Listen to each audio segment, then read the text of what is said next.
Welcome back guys, this is Syed Hasan Hashmi. और आज के इस वीडियो लेक्चर में कुछ रंगीन चीज़ें ऐड करने वाले हैं।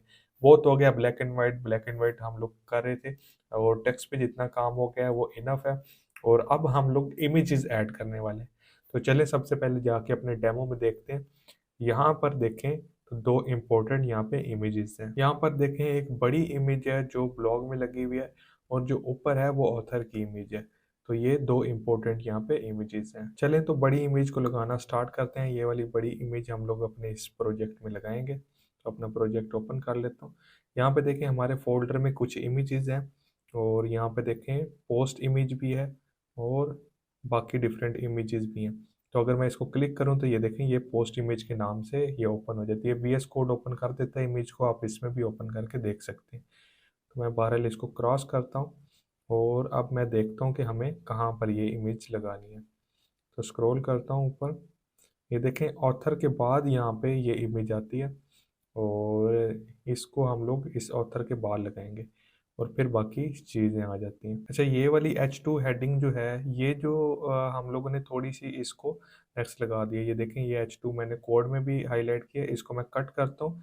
ये H1 के बाद में आनी थी लेकिन हम लोगों ने इस पैराग्राफ के बाद लगा दिया। डेमो पेज में देखें ये H1 के बाद में आ रही है और इमेज से पहले आ रही है और पैराग्राफ से भी पहले आ रही है, लेकिन हम लोगों ने बाई मिस्टेक इसको बाद में लगा दिया था। तो चलें अब हम लोगों ने इसको सही कर लिया और इसको रिफ्रेश करता हूँ तो देखें ये फर्स्ट पे आ गई है।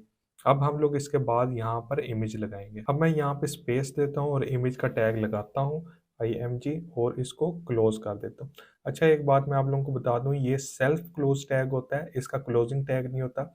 यानी कि पहले हम लोग करते थे इस तरह IMG लगाते थे और ग्रेटर देन लेस देन के साथ, फिर उसके बाद हम लोग फिर ग्रेटर देन लगा के बैक स्लैश और इमेज लिखते थे या P लिखते थे। तो इसका इस तरह से कोई हिसाब नहीं है। ये सेल्फ क्लोजिंग टैग में हम लोग एक स्लैश लगा देते हैं एंड पे। यहाँ पर देखें लेस देन से हम लोग यहाँ पे स्लैश लगा देंगे तो ये सेल्फ क्लोजिंग टैग होता है। इसमें मजीद और कुछ नहीं आप लोगों ने लिखना होता।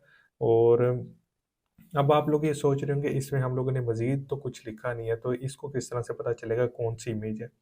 तो इमेज टैग तो इस तरह से हो गया। तो अब हम लोग इसके अंदर एक एट्रीब्यूट यूज़ करेंगे। जो चीज़ हम लोग अब यूज़ करने वाले हैं इसको एट्रीब्यूट कहते हैं और इसकी मदद से इसको इमेज को पता चलेगा कि ये कौन सी इमेज है।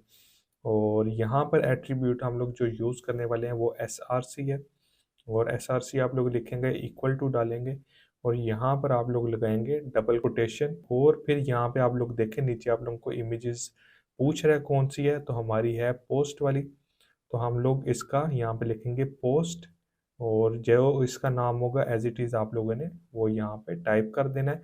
अदरवाइज़ आप लोगों को नीचे सजेशन भी दे रहा होता है और आप लोग यहाँ नीचे से इसको चूज़ भी कर सकते हैं। जैसा कि मैंने इसको चूज़ कर लिया .jpg। तो इस तरह से आप लोगों ने अपनी इमेज को इस SRC में लगा देना है। तो अब ये सेल्फ क्लोजिंग टैग है और इसको पता चल गया है कि ये इमेज लग चुकी है।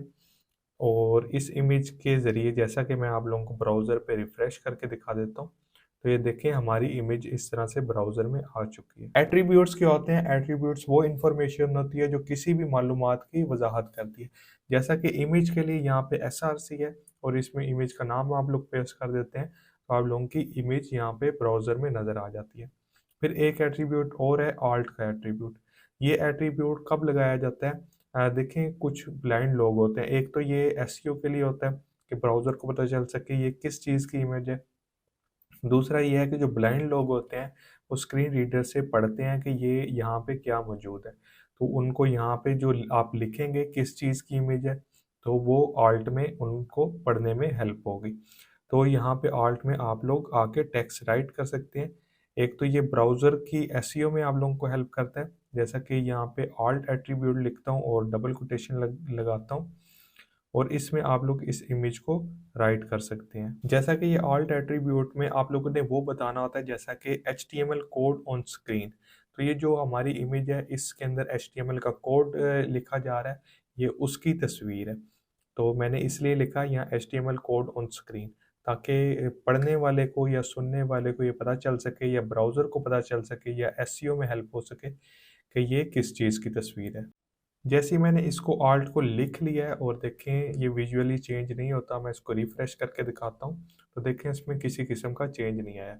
लेकिन हम क्या करते हैं कि यहाँ पर जो है एक पाथ को चेंज कर देते हैं, इसके पाथ को ख़राब कर देते हैं बल्कि, ताकि इमेज ऐसी कोई मौजूद ही ना हो। तो मैं आप लोगों को देखें यहाँ पे सिर्फ एक जी को रिमूव करता हूँ, इसकी डॉट जेपीजी को जी को मैं रिमूव कर देता हूँ। अब ये पिक्चर यहाँ पे लोड नहीं होगी। तो देखें जैसी लोड नहीं होगी, तो अब आप लोग देखें एचटीएमएल कोड ऑन स्क्रीन साथ टेक्स्ट लिखा आ गया। यानी कि आल्ट तब वर्क करता है जब आपकी इमेज ना वर्क कर रही हो, और ये आल्ट टेक्स्ट तब लिखा आ जाता है। जैसे ही मैं यहाँ पे जी लगाऊंगा, तो अब मैं आके दोबारा से इसको रिफ्रेश करके आप लोगों को दिखाता हूँ, तो ये इमेज वापस आ जाती है और आल्ट रिमूव हो जाता है। आल्ट लिखने के जो फ़ायदे हैं वो मैं आप लोगों को बता देता हूँ। मिसाल के तौर पे अगर आपकी इमेज लोड नहीं हो रही, तो आल्ट लिखा हुआ आ जाएगा, लोग पढ़ के देख सकेंगे कि ये क्या चीज़ की इमेज इसने बंदे ने लगाई होगी। दूसरा ये है कि ये एक तो ब्राउज़र को बताता है कि ये इमेज किस चीज़ की है, क्योंकि मशीन को नहीं पता कि आप किस चीज़ की इमेज यहाँ पे लगा रहे हैं। वो लोगों को तब भी सर्च रिज़ल्ट में ये एसईओ का काम करती है।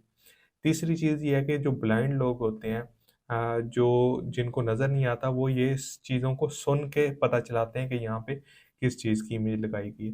तो ये आल्ट इस पर्पज़ के लिए लगाया जाता है कि जब आपकी इमेज ना लोड हो रही हो, तो यूज़र को पता चल जाए कि मेरा इंटरनेट स्लो है, तो यहाँ पे इमेज नहीं लोड हो रही है, कोई इशू आ रहा है पाथ में। तो उम्मीद है कि आपको ये चीज़ समझ आ गई होगी। अभी आप लोग देखिए हमारी इमेज काफ़ी बड़ी नज़र आ रही है, तो इसका हल क्या है कि आप लोग इसको विड्थ और हाइट दे सकते हैं। और जैसा कि मैं यहाँ पे 500 पिक्सल यहाँ पे विड्थ दे देता हूँ, और विड्थ के लिए अच्छा, एक बात आपको क्लियर कर दूँ कि विड्थ देने के बाद ही आप लोगों को पता चलेगा कितनी आपने देनी है। अब 500 मैं कह रहा हूँ कि हो सकता है ये ज़्यादा भी हो सकता है कम हो, तो उसके हिसाब से पता चलता है। मैं यहाँ पे लिखता हूँ width equal to double quotation में 500। तो सेव करके ब्राउज़र को रिफ्रेश करता हूँ, तो देखें ये यहाँ इतनी विड्थ आ गई है। इस तरह आप लोग अंदाज़ा करेंगे कि ये विड्थ ठीक है। अगर आप लोगों को कम लग रही है तो थोड़ी-सी आप बढ़ा देंगे, अगर ज़्यादा लग रही है तो थोड़ी-सी कम कर देंगे। इस तरह से आप लोगों ने विड्थ को स्पेसिफ़ाई करना है। और आप लोग हाइट भी दे सकते हैं, तो मैं यहाँ पे हाइट देता हूँ, और आप हाइट दे दें जैसे 200 पिक्सल।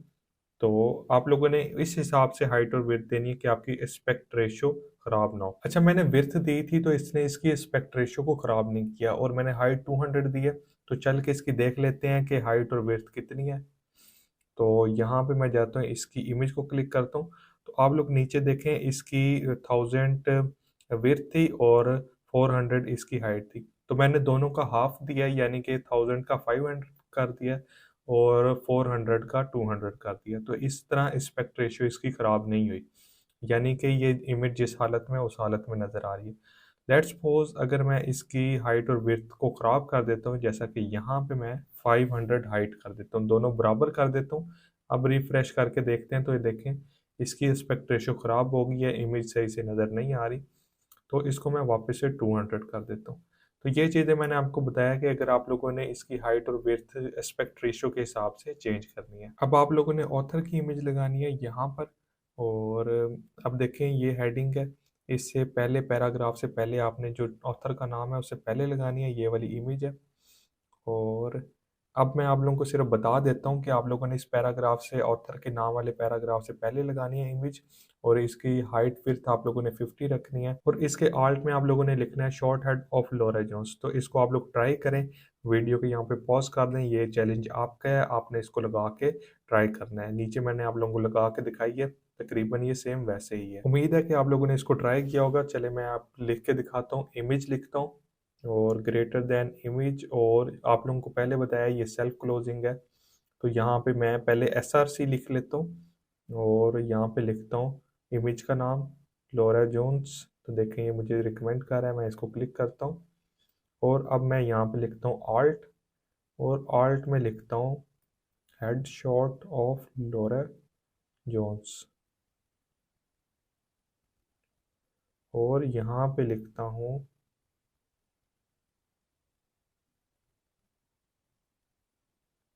और अब मैं यहाँ पे हाइट डालता हूँ, और हाइट मैंने आप लोगों को बताया था 50 रखनी है। हाइट और विड्थ आप लोग सेम रखेंगे, यहाँ पे मैं 50 रखता हूँ, और विड्थ भी मैं यहाँ पे लिखता हूँ, और इसको भी मैं 50 कर देता हूँ, और बैक स्लैश लगाता हूँ और लेस देन लगाता हूँ। अब देखें ये हमारी इमेज रेडी हो चुकी है। अब देखें हमारी इमेज यहाँ पे लग चुकी है। इस तरह से आप लोगों ने अपनी इमेज लगा लेनी है। ये देखिए मैं इसको साइड बार को क्लोज करता हूँ ताकि हमें सही से नज़र आए, और इसको मैं रिफ्रेश करता हूँ। तो ये देखिए हमारी ऑथर की इमेज बिल्कुल ठीक यहाँ पे लग चुकी है। इस तरह से आप लोगों ने अपनी इमेज लगा लेनी है। जाते-जाते एक और इम्पोर्टेंट चीज़ बता दूँ कि एट्रीब्यूट सिर्फ इमेजेस के लिए नहीं होते, बल्कि ये लैंग्वेजेस के लिए भी होते हैं। जैसा कि आप लोग यहाँ पे एचटीएमएल टैग देख रहे हैं, इसमें मैं यहाँ पे लिखता हूँ एचटीएमएल के टैग के आगे लैंग्वेज लिखता हूँ इक्वल टू, और यहाँ पे देखें आप लोग लैंग्वेज बता सकते हैं ये कौन सी लैंग्वेज है। यहाँ पे मैं EN लिखूंगा तो इसका मतलब इंग्लिश है। तो आप लोग ये ब्राउज़र को बता रहे होते हैं कौन सी लैंग्वेज है। और अगर आप लोगों ने कोई और लैंग्वेज करनी है, जैसे DE कर सकते हैं, फिर PT कर सकते हैं, ये अलग अलग लैंग्वेजेस हैं। जैसा कि मैं यहाँ पे EN लिखता हूँ तो इसका मतलब ये है कि ये इंग्लिश लैंग्वेज है। DE कर देता हूँ और या PT कर देता हूँ तो ये डिफरेंट लैंग्वेजेस आप लोग यहाँ पे सर्च कर सकते हैं, और इनके शॉर्ट कोड आप लोग गूगल पे जाके ब्राउज़र भी कर सकते हैं आप लोगों ने जो सी लैंग्वेज सेलेक्ट करनी है। तो मैं EN कर देता हूँ और मैं ब्राउज़र को बता रहा हूँ मेरी वेबसाइट इंग्लिश लैंग्वेज में है। करैक्टर सेट को सही तरीके से दिखाने के लिए हम लोग मेटा डाटा का यूज़ करते हैं। तो मैं यहाँ पे हेडर के नीचे आके लिखता हूँ मेटा, और यहाँ पे लिखता हूँ करैक्टर इक्वल टू UTF-8, और इसको यहाँ पे क्लोज कर देता हूँ। इसका मकसद ये होता है कि हम लोग ब्राउज़र को ये बताना चाहते हैं कि जो भी चीज़ हम लोगों ने यहाँ पे लगाई है, यहाँ पे कोई सिंबल लगाया है, कोई उर्दू लैंग्वेज, अरबी लैंग्वेज, किसी भी लैंग्वेज का करैक्टर्स हैं, वो यहाँ पे सही से दिखाए। आई होप सो आज का लेक्चर आप लोगों को समझ आएगा। मिलते हैं नेक्स्ट लेक्चर में, तब तक के लिए अल्लाह हाफिज़।